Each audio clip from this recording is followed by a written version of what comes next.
Awesome. Oh, can you hear me? Oh, okay. Thank you. Okay, so yeah, just awesome that we're turning the corner on this COVID thing. Like I said, I don't do well in hibernation. I don't do well in quarantine. I like to play well with others, and it's really nice that we can just get together. So thank you for showing up. I really appreciate that. Like Kim said, we're going to be talking about FMLA and just kind of sum up the regs, where we kind of stand currently, and then I'm a huge person who learns from examples, right? So when it happens to me, I learn about it. So when we talk about what we've been working off of, originally we had the CARES Act. We're now working on the eFMLA, which is basically the extended FMLA leave, right? And how that differs from what the CARES Act says is before we had a mandatory 10-day leave, right? So if an employee goes out with COVID or feels like they were exposed, they had to quarantine, they were said, hey, I have 10 days, you're gonna pay me, ha ha ha, right? Now we're under the Extended Leave Act, which is now, the big difference is that that's optional, okay? So as an employer, you can make that a practice. I've seen a lot of people not, but it is your call for your culture, right? So that is a 10-day leave that is now optional, whereas before it was mandatory. So that's also for the employers that are under the 500 space, okay? So that got refreshed April 1st. So there was the previous 10 days, April 1st came, they refreshed that 10 days, so if you would choose to use that leave, then you would extend their 10 days and they could do it again. Now, why does that matter for you as an employer? Well, if you do want to give that employee time off, let's say they did have COVID or they do have health concerns, it obviously looks good on your end.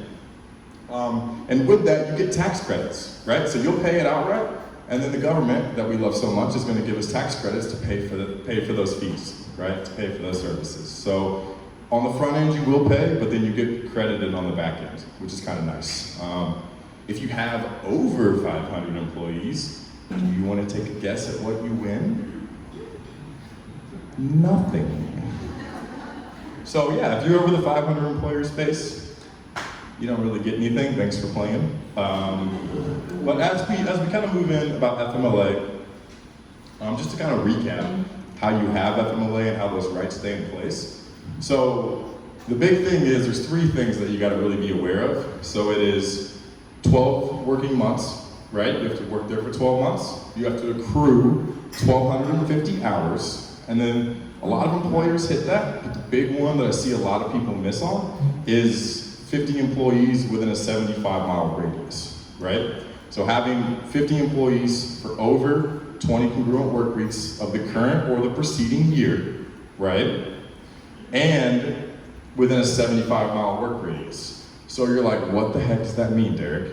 Right? Okay, cool. I didn't know either, found out. So we're doing an employee handbook last week with an employer on Friday, pop quiz. What is the only thing required in your employee handbook? Anybody? If you have 50 employees, it is your FMLA policy. You have to have that. That is the... Hold on, what was your name? Who said that? You want a bath? You know what? You want a bath bomb. Come on up here. You come up here. Thanks, Kim. Thank you for playing. You must be really good at your job. So yeah, you have to have your FMLA policy, right? So we're working through an employee handbook, and the reason why I bring this up is because this employer is headquarters in Tampa, but they have locations in other states, right? So they have a location in Tennessee, and they also have a location in Savannah, Georgia. Well, in a time where people saw each other and before a pandemic hit, this handbook was written and employees signed off on it, and they had over 200 employees.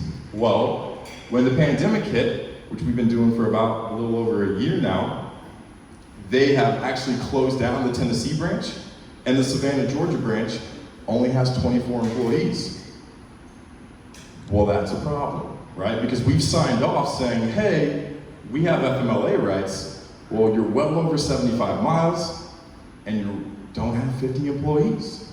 So let's say Becky gets pregnant, she doesn't have FMLA rights, right? And that's a huge thing. So we need to grab that handbook and rip that policy and tailor it, because Florida has those rights. However, Savannah, Georgia doesn't have those rights. So I think that's one thing you just need to keep in mind as we've moved through the pandemic with onboarding and offboarding a lot of employees. Some people have moved remote. Just kind of understanding your head counts, where those employees report to. Maybe you opened up a new office and closed one office. Just understanding how that works. So that's just, and we started out with something as simple as handbook and found an issue with FMLA, right? Another thing that I'd like to, I obviously talk a lot through examples, because that's how I learn stuff. So, for example, let's take Tina. Hi, Tina. And we're gonna pick on Michelle. Hi, Michelle. So, Tina and Michelle work at the same company, okay? And we are in manufacturing. We're gonna be in a manufacturing space, okay?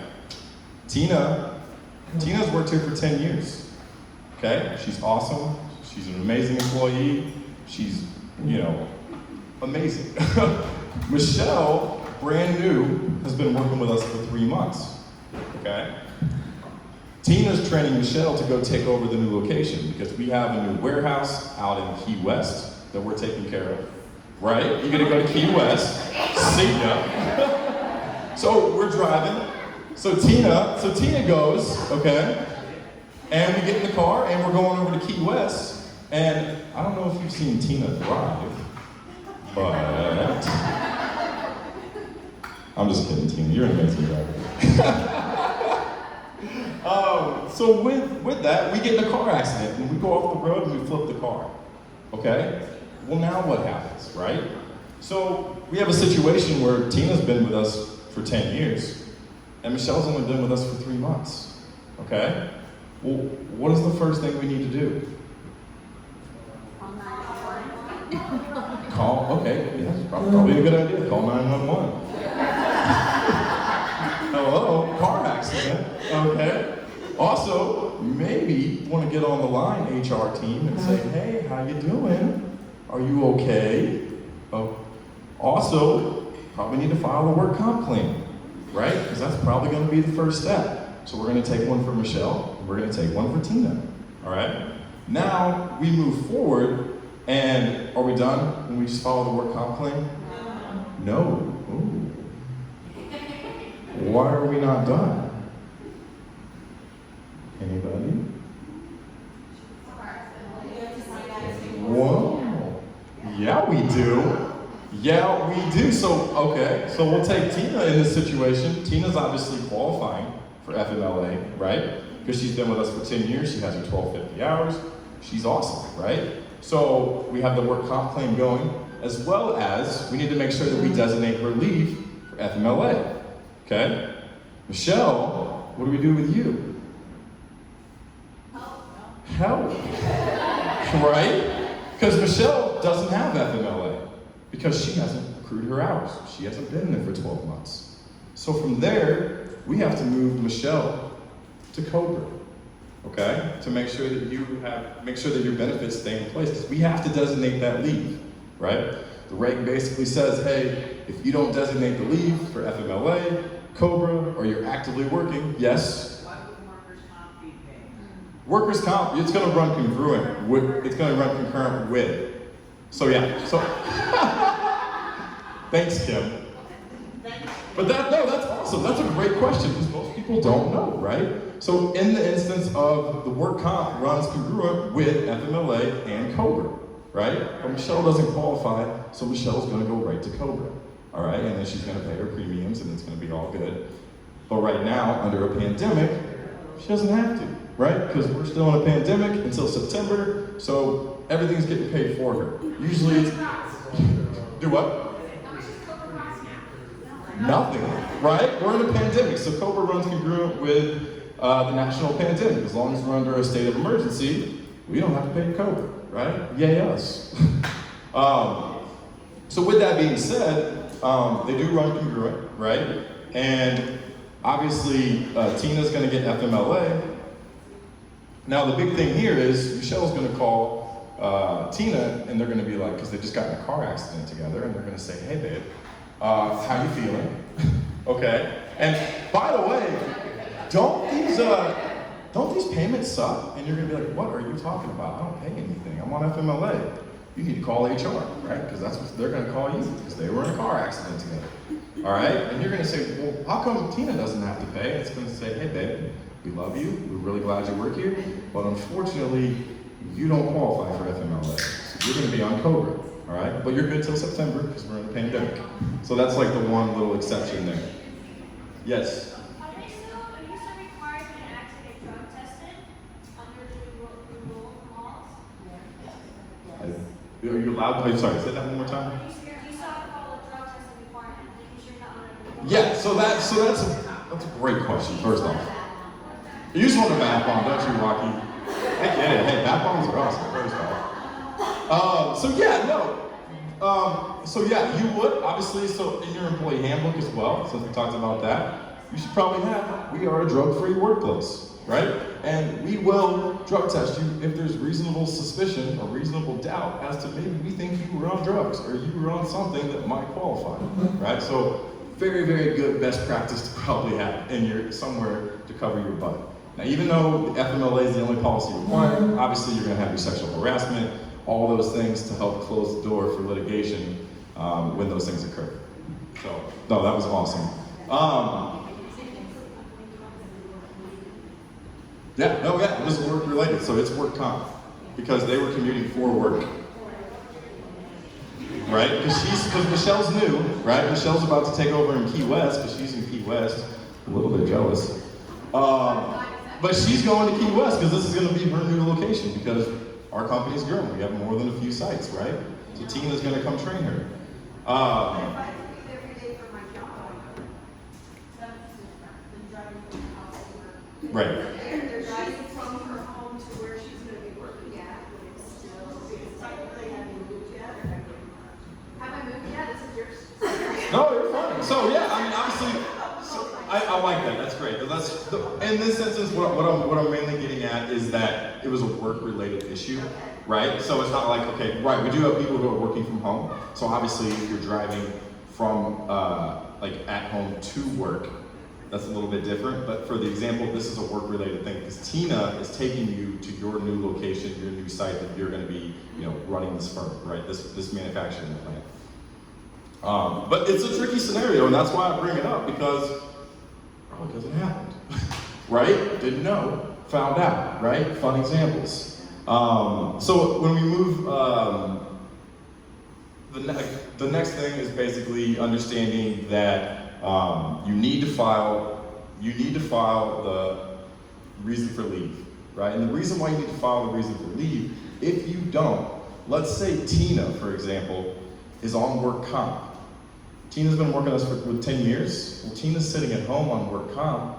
All of a sudden, Tina has a stroke, okay? If we don't designate her leave and say she's on FMLA, well, then you're gonna void that benefits contract, that insurance contract, and they're gonna hand you your premiums back, and they're gonna say thank you for playing, but you have to pay for Tina's stroke, right, as an employer.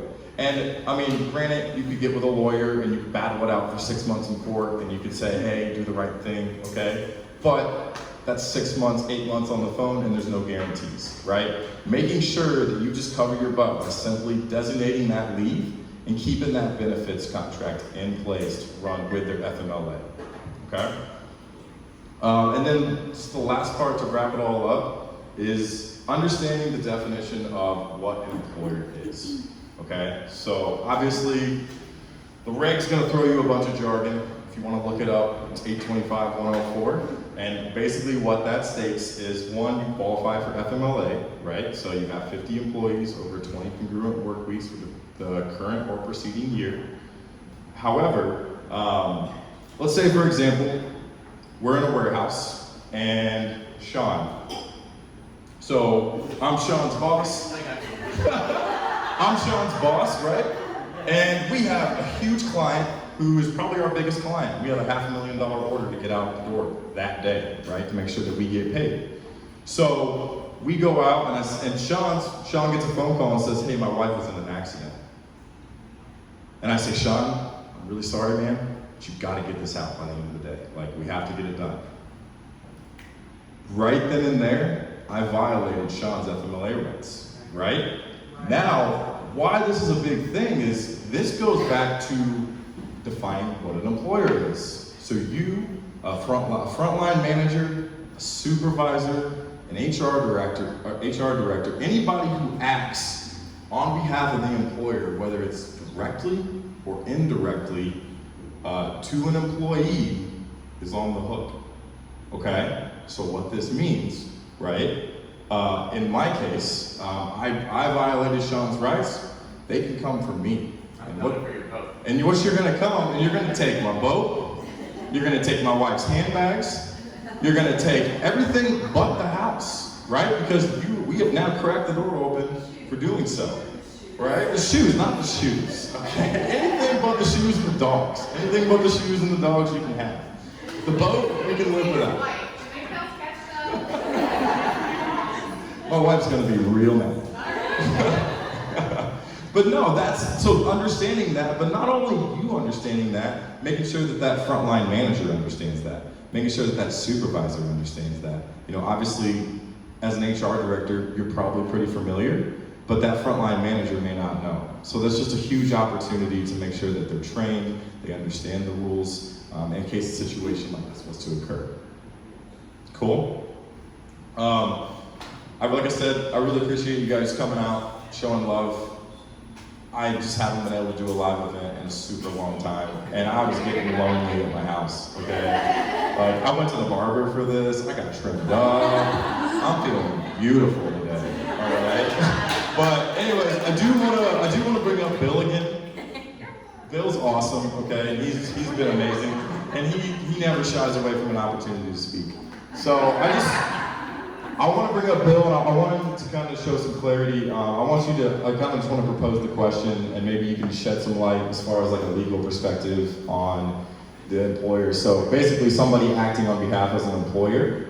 And have you ever seen a case where this has ever occurred and somebody's violated somebody's FMLA rights? Thank you for your time.